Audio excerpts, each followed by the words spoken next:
Geger kris asli tapi palsu beredar di sejumlah masjid di Jakarta menjadi pelajaran tersendiri.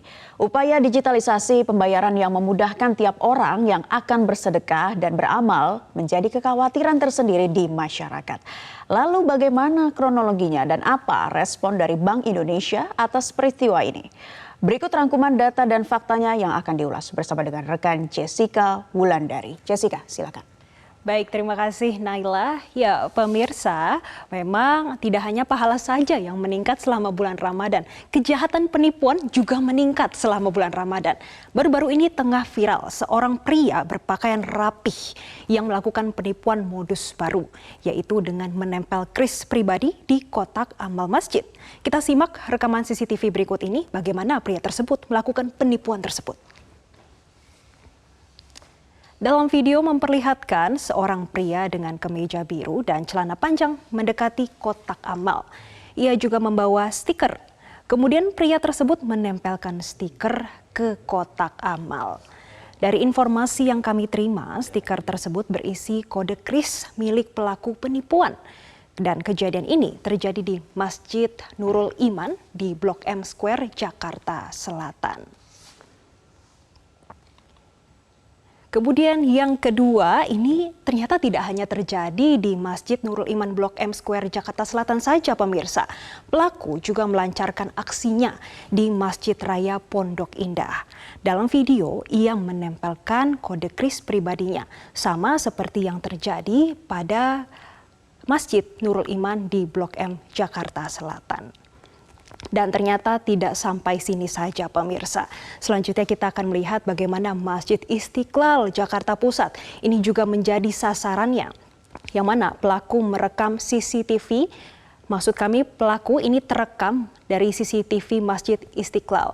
Dan dari video yang sudah kita saksikan bersama, kita bisa melihat bagaimana modus yang dilakukan oleh pelaku adalah mengganti barcode uang kotak amal masjid dengan menempelkan stiker bergambar barcode pribadi.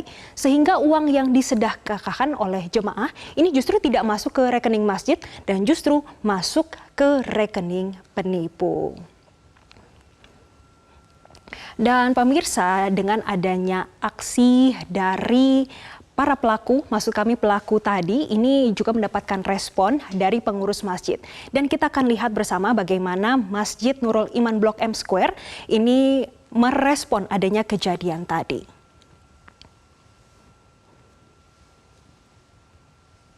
Nah, yang pertama ini dari Sekretaris DKM Masjid Nurul Iman di Blok M Square, Habibi, yang menyampaikan kris yang ditempelkan pelaku ini ada 20 stiker di tiang dan kotak-kotak infak yang berada di Masjid Nurul Iman di Blok M Square. Dan di QR code-nya atau di krisnya tertulis restorasi masjid kalau tidak salah ia menyampaikannya. Dan Habibi juga menjelaskan kalau kris tersebut ini pertama kali ditempel pada hari Kamis dan baru diketahui oleh pihak masjid pada hari Minggu lalu.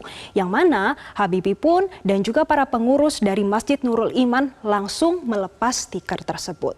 Kemudian yang kedua ini juga mendapatkan respon dari Kepala Bagian atau Kabak Umum SDM dan Humas Badan Pengelola Masjid Istiqlal, Ismail Cawidu, yang menyampaikan dalam video rekaman CCTV yang berada di Masjid Istiqlal, pelaku datang dan juga sholat 2 rakaat di samping kotak amal dan kelihatan mengambil sesuatu dari dompetnya pelan-pelan. Ini seolah-olah mau mengeluarkan uang untuk memberikan sedekah, namun justru ia menempelkan kris. Dan kemudian kejadian ini langsung dilaporkan ke Polsek Metro Gambir pada tanggal 8 April 2023 dan langsung mendapatkan proses, dan juga tidak hanya dilaporkan kepada Polsek atau pihak kepolisian, namun Istiqlal atau pengurus dari Istiqlal ini juga melaporkan ke bank yang terkait dan memiliki laporan pada tanggal 10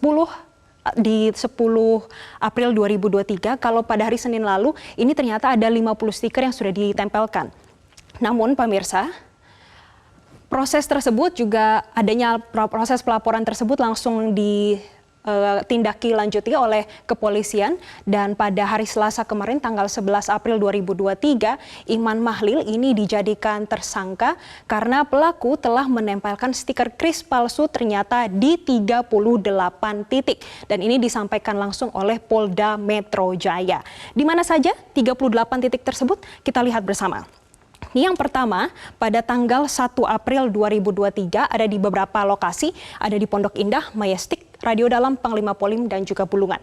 Namun kalau kami pantau ini dari tanggal 1, 2, dan 4 di penempelan ini, untuk tanggal 1 ini mayoritas justru berada di galeri ATM yang berada di lokasi di Pondok Indah, Majestic, Radio Dalam, dan juga Pangpol serta Bulungan. Sedangkan untuk tanggal 2 April dan juga tanggal 4 April ini rata-rata berada di masjid. Kemudian selanjutnya ini juga ia kembali melakukan aksinya pada tanggal 5 hingga tanggal 9 April.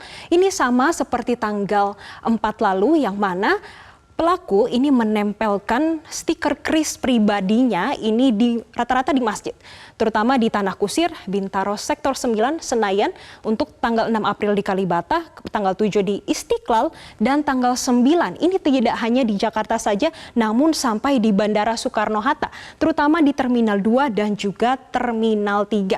Sehingga ini perlu diwaspadai ya pemirsa, karena ternyata dari periode tanggal 1 April hingga tanggal 9 April 2023 sudah terjadi transaksi sebanyak 44 kali, dan dana yang dihimpun oleh pelaku ini mencapai 13 juta dalam satu pekan. Kemudian kami juga melihat bagaimana adanya kondisi ini ditindaki oleh kepolisian, dan saat ini sudah ada pernyataan dari Kombes Auliansyah Lubis selaku Direktur Reserse Kriminal Khusus Polda Metro Jaya kalau ia dikenakan pasal berlapis. Yang mana untuk pasal berlapis ini ia akan dipidana dan rata-rata ini di atas 5 tahun. Kemudian ini juga mendapatkan respon dari Bank Indonesia yang saat ini sudah melakukan pemblokiran terhadap kris, dan Bank Indonesia saat ini juga bekerja sama dengan penyedia jasa pembayaran dan juga sejumlah asosiasi yang tergabung ini dalam ekosistem kris untuk melakukan penelusuran lebih dalam lagi. Kemungkinan besar hal yang sama atau kejahatan yang sama ini bisa saja terjadi di lain tempat, dan ini saat ini masih terus ditelusuri, dan tentunya kita akan menunggu update-nya bersama. Dan yang terakhir, bagaimana sebetulnya masyarakat ini bisa mengantisipasi agar tidak terjadi adanya penipuan atau dengan kris yang harusnya kita berinfak tapi justru ini masuk ke rekening pribadi. Dan Bank Indonesia sempat menyampaikan ada 2 hal yang perlu diperhatikan oleh masyarakat. Yang pertama, memastikan nama pedagang atau merchant yang tercantum. Apabila Anda ingin melakukan sumbangan atau melakukan infak, tentu Anda harus memperhatikan apakah benar ini akan masuk namanya untuk ke masjid atau justru ini namanya berbeda, tidak dengan masjid yang kita tuju, dan tidak melakukan transaksi kalau memang kita menemukan kejanggalan pada kris tersebut. Dan tentunya ini menjadi pelajaran tersendiri bagi kita karena dengan adanya bagaimana kita waspada dengan penipuan dengan kris di kotak amal, ini justru menjadi pembelajaran dan bukan menjadi alasan untuk tidak melakukan infak.